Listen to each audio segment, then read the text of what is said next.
বিকাশ থেকে 10,000 টাকা লোন উঠানোর জন্য বিকাশ অ্যাপসে গিয়ে লোন অপশনে চলে যাবেন। তারপরে এখানে আপনাদেরকে 10,000 টাকা আপনার মিনিমাম লোন নেওয়ার ব্যালেন্স দেখাবে।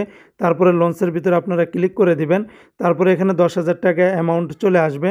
আপনারা চাইলে কম বেশি করে নিতে পারেন। তারপরে আমি এখানে 3 মাসের মেয়াদে নিব, সেজন্য আমাকে 3 মাসের জায়গাটাতে সিলেক্ট করে দিলাম। তারপরে এখানে ওকে দিয়ে দিব।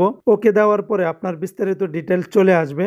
আপনার প্রতি মাসে কত টাকা করে আপনাকে মানে ঋণ পরিশোধ করতে হবে, কিস্তি চালাতে হবে, সব কিছু বিস্তারিত ডিটেলস এখানে চলে আসবে।